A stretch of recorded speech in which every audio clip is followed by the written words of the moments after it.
Meu nome é Luciana Rossi, eu sou atriz. Bom, eu sou o Nando Gonçalves, eu sou o diretor do Olhos Acebolados, 23 anos na estrada trabalhando com arte, né? Eu também venho da dança, na verdade eu fico brincando em várias áreas, né? No circo, na dança, no teatro. Nos últimos tempos eu tenho trabalhado na área do audiovisual, né? Aqui em Poços de Caldas é uma cidade turística e veio grandes produções para cá, né? De novelas grandes, filmes grandes. Então eu trabalhei em todas essas produções, né? Então, o pessoal sempre me procurava por conta de produção local de figuração, né?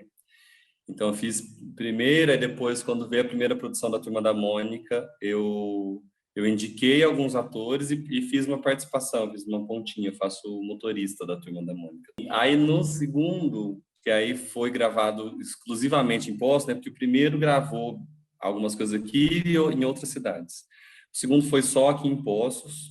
Aí eu já trabalhei na equipe, fiquei como assistente de figuração, mas eu fiquei fazendo meu trabalho era mais de AD3 do que qualquer outra coisa, porque eu ajudava a marcar a figuração em cena, eu ficava ali coladinho no Daniel Rezende, vendo o que ele fazia, vendo o que o Azul Serra fazia com a direção de fotografia. Então, esse filme, para mim, foi uma grande escola. Assim. Foi gravado esse filme no início de 2020, pouquinho antes da pandemia. Acabou, de repente tudo parou. E aí os nossos trabalhos todos eram mais com teatro, né? E a gente tinha passado em alguns festivais, assim, parou com tudo. A gente falou assim, gente, o que a gente vai fazer? E aí eu vi no audiovisual uma possibilidade, né? Que é uma produção que pode chegar até as pessoas, né? Então, foi aí que a gente pensou nos Olhos Acebolados, que é um texto, é um conto de um autor que também é poços-caldense. Hoje ele mora em São Paulo, ele é ator, escritor, ele trabalha com os guardanapos poéticos, ele é do Grupo Sobrevento de São Paulo, que é o Daniel Viana. E aí eu já tinha feito esse texto com ele num monólogo que ele me dirigiu, muitos anos atrás, num festival, e era um texto que toda vez que eu lia ele, eu imaginava, ele era muito visual na minha cabeça. Eu falava assim, gente, isso é muito uma cena de audiovisual. E aí, na pandemia, a gente sem fazer nada, juntei o pessoal, joguei a proposta, assim, sem recurso nenhum, para fazer, mas pela vontade de fazer uma coisa que a gente ficou um tempo trancado, todo mundo, né? E aí teve todo o cuidado, né, de pensar nas locações e tudo mais, tentando aproveitar algumas coisas da cidade também, da minha própria casa, que virou set, da casa da avó de um dos cinegrafistas que foi set também, enfim, gravar às 6 horas da manhã numa pracinha onde não tinha ninguém. Joguei a proposta para a Lu, para ser a Ana, né, que é a personagem central do curta. Ela super se identificou, né? E meio que contavam um pouco sobre os artistas nesse momento, né? Que era a questão do sonho frustrado, do querer fazer e não poder, de não se perceber no tempo de poder fazer ainda, né? Então, isso ficou muito latente, assim. Mas foi muito gostoso fazer esse curta, sabe? Porque a gente não tinha muito recurso e tinha pouco tempo, né? Mas a gente teve a sorte de encontrar uma equipe muito bacana, né? A produção de visual, né? A cinegrafia é da produtora Feeling Good, e quem assina a direção de fotografia é o Taylor Cassiano e o Asaf Teixeira. E aí eles são formados em publicidade, na verdade, mas tem um tino para fotografia que é maravilhoso, assim, que eles fazem, sabe? E aí eles queriam muito também fazer alguma coisa no audiovisual, no cinema, e aí, enfim, a gente conseguiu juntar o pessoal. Eu falei assim, olha, a gente não tem dinheiro, a gente quer fazer, vocês querem, a gente quer também. Só para eu concluir meu pensamento. Uma verba, incluindo um projeto da prefeitura, que começou a ter os editais, né, de pandemia, então a gente conseguiu remunerar todo mundo, né. Ao todo, na equipe foram 20 pessoas, né. Era uma prima minha formada em moda, que pensou figurino, era minha mãe que era costureira e costurou, os meninos da cinegrafia também, que juntaram outras pessoas para poder cuidar do microfone, fazer edição de som. A minha esposa é formada em educação musical, é pianista, que fez a trilha sonora. É tudo muito caseiro, mas tudo com muito carinho, muito bem feito. Como que foi construir essa personagem? Se teve ensaios?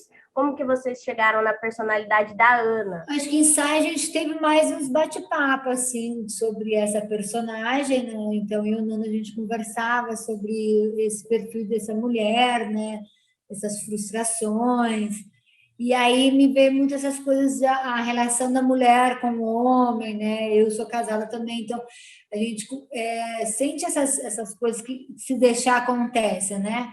Que essa coisa do cotidiano, a família é assim, a gente vai seguindo. Então, de ter algumas referências de família, de pessoas que a gente conhece e captar como essa mulher o que ela está sentindo, né?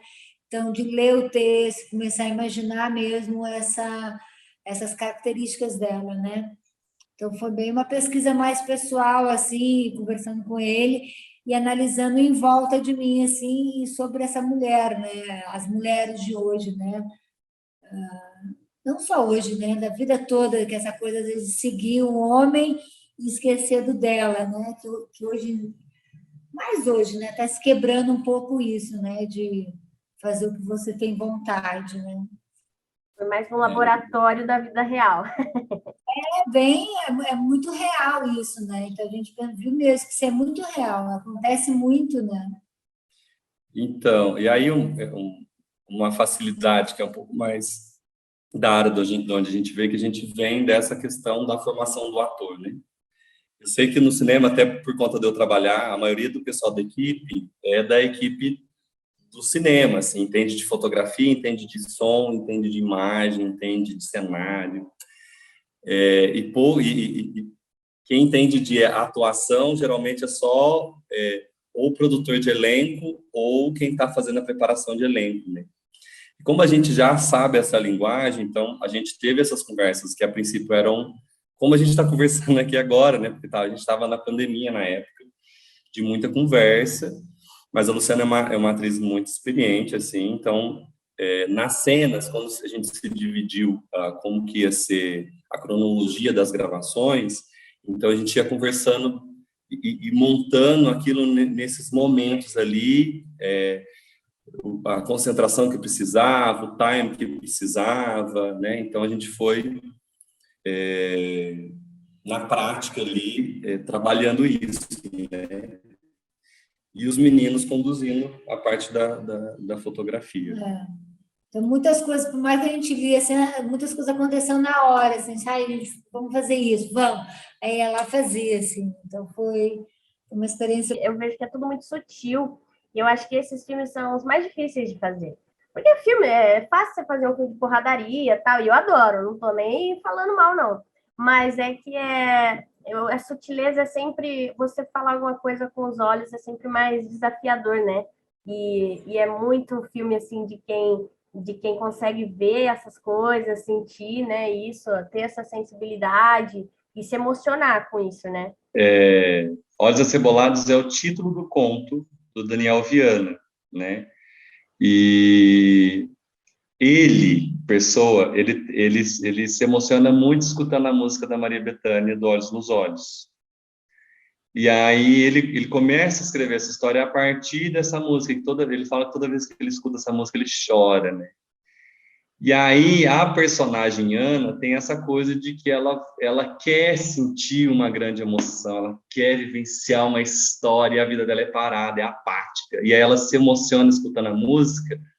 Você não sabe se ela está chorando porque ela está cortando cebola ou se é porque a música está emocionada. E aí termina o filme ela cortando cebola e séria, assim, mais apática. Então, por isso os olhos acebolados, né? De querer vivenciar uma grande emoção, né? E às vezes provocar pela cebola. Enquanto a gente fala assim, não, eu estou cortando cebola porque estou chorando, ela às vezes é o contrário, eu estou cortando cebola para poder chorar, porque a minha vida está parada, não tem emoção nenhuma. Na rua de casa ali, que é na frente onde ela começa a correr, Tinha uma hora que a gente estava gravando, e aí o vizinho da frente ficava assim, olha, gente, olha ali, é cinema. Olha, gente, eles estão gravando. Aí, tipo, assim, então, gente, é cinema, mas assim, espera só um pouquinho, já vocês falam. O bom ali que era uma rua sem saída, né? Mas aí na praça, que mesmo sendo cedinha, tipo assim, a gente estava pegando um ângulo fechado, aí tinha uma senhora numa outra casa que ficou tentando tampar, era um portão de grade, ficou tentando colocar um pano lá, aí a gente falou assim, senhora, a gente não está gravando, não está filmando aqui. Assim, a gente teve que pedir todas as autorizações, né, para os órgãos necessários, para poder gravar, e a gente fez isso, né, gravamos, fomos para lá 5h30 da manhã. Era um dia bem frio, então não tinha quase ninguém na rua, era um domingo de manhãzinha. E pandemia, né? Tava vazio então mesmo. tava assim, a gente teve a sorte que não teve muita gente mesmo ali em volta. Num bairro, né? Então não tinha muita movimentação. Então, nesse ponto, assim, foi mais tranquilo de trabalhar. Quer dizer que foi uma experiência incrível, que esse filme vá para muitas telas, assim, as pessoas possam ver bastante, que é isso que a gente quer, que é por isso que a gente fez, né? Para as pessoas verem. Agradecer o olhar, a escuta, agradecer os envolvidos, que é extremamente importante. Num filme, às vezes, você está vendo só, às vezes, os personagens ou o que a cena está querendo retratar, mas por trás é uma equipe grande, são muitas pessoas pensando e trabalhando, então é importante agradecer as pessoas que fazem cinema que estão por trás e, enfim, que desejar que o filme circule, porque ele foi feito para as pessoas, para ser visto. Então, esse é o nosso desejo com ele. A gente não faz filme para ficar na gaveta, né? Pelo amor de Deus.